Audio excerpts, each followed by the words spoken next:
اعوذ باللہ من الشیطان الرجیم بسم اللہ الرحمن الرحیم۔ السلام علیکم رحمۃ اللہ وبرکاتہ۔ امید ہے کہ آپ سب خیریت سے ہوں گے۔ آج میں آپ کے لیے ایک اور کہانی لے کر آئی ہوں جس کا عنوان ہے حضرت صلی اللہ علیہ وآلہ وسلم کا خدا داد روگ۔ اب کہانی کا آغاز کرتے ہیں۔ حضرت صلی اللہ علیہ وآلہ وسلم کے سامنے ابو جہل کے مغلوب ہونے کے متعلق ایک روایت آتی ہے جس سے یہ پتہ لگتا ہے کہ خدائی سنت اسی طرح پر ہے کہ جو لوگ خدا کے مرسلین کے سامنے زیادہ بے باک ہوتے ہیں عموماً انہی پر خدا تعالیٰ اپنے رسولوں کا روب زیادہ مسلط کرتا ہے۔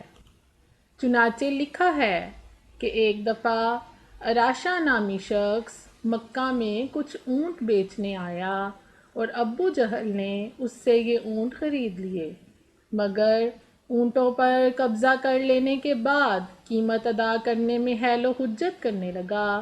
اس پر اراشا جو مکہ میں ایک اجنبی اور بے یار و مددگار تھا بہت پریشان ہوا اور چند دن تک ابو جہل کی منت سماجت کرنے کے بعد وہ آخر ایک دن جبکہ بعض رؤسائے قریش کعبۃ اللہ کے پاس مجلس جمائے بیٹھے تھے تو ان کے پاس گیا اور کہنے لگا کہ اے معززین قریش، آپ میں سے ایک شخص ابو الحکم نے میرے اونٹوں کی قیمت دبا رکھی ہے، آپ مہربانی کر کے مجھے یہ قیمت دلوا دیں۔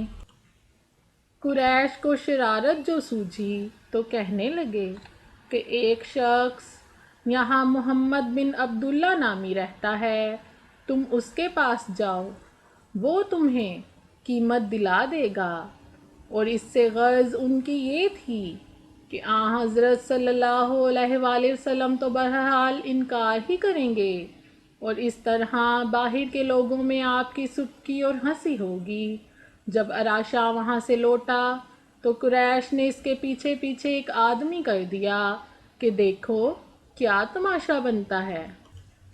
چنانچہ اراشا اپنی سادگی میں حضرت صلی اللہ علیہ وآلہ وسلم کے پاس آیا اور کہنے لگا کہ میں ایک مسافر آدمی ہوں اور آپ کے شہر کے ایک رئیس ابو الحکم نے میری رقم دبا رکھی ہے اور مجھے بتایا گیا ہے کہ آپ مجھے یہ رقم دلوا سکتے ہیں، بس آپ مہربانی کر کے مجھے میری رقم دلوا دیں۔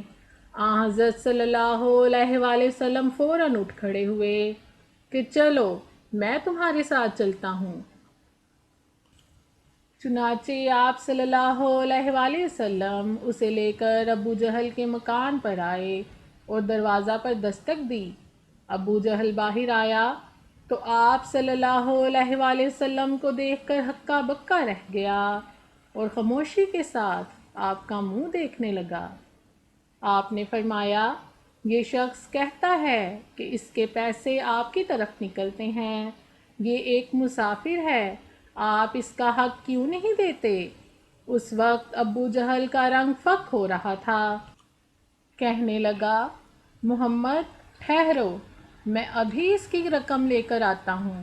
چنانچہ وہ اندر گیا اور اراشا کی رقم لا کر اسی وقت اس کے حوالے کر دی۔ اراشا نے حضرت صلی اللہ علیہ وآلہ وسلم کا بہت شکریہ ادا کیا اور واپس آ کر قریش کی اسی مجلس میں پھر گیا اور وہاں جا کر ان کا بھی شکریہ ادا کیا کہ آپ لوگوں نے مجھے ایک بہت ہی اچھے آدمی کا پتہ بتایا، خدا اسے جزائے خیر دے، اس نے اسی وقت میری رقم دلا دی۔ رؤسائے قریش کے منہ میں زبان بند تھی اور وہ ایک دوسرے کی طرف حیران ہو کر دیکھ رہے تھے۔ جب اراشا چلا گیا تو انہوں نے اس آدمی سے دریافت کیا جو اراشا کے پیچھے پیچھے ابو جہل کے مکان تک گیا تھا کہ کیا قصہ ہوا۔ اس نے کہا، واللہ میں نے تو ایک عجیب نظارہ دیکھا ہے، اور وہ یہ کہ جب محمد صلی اللہ علیہ وآلہ وسلم نے جا کر ابو الحکم کے دروازہ پر دستک دی اور ابو الحکم نے باہر آ کر محمد صلی اللہ علیہ وآلہ وسلم کو دیکھا تو اس وقت اس کی حالت ایسی تھی کہ گویا ایک قالب بے روح ہے، اور جوں ہی اسے محمد صلی اللہ علیہ وآلہ وسلم نے کہا کہ اس کی رقم ادا کرو، اسی وقت اس نے اندر سے پائی پائی لا کر سامنے رکھ دی۔ تھوڑی دیر کے بعد ابو جہل بھی اس مجلس میں آ پہنچا۔ اسے دیکھتے ہی سب لوگ اس کے پیچھے ہو لیے کہ اے ابو الحکم، تمہیں کیا ہو گیا تھا کہ محمد صلی اللہ علیہ وآلہ وسلم سے اس قدر ڈر گئے؟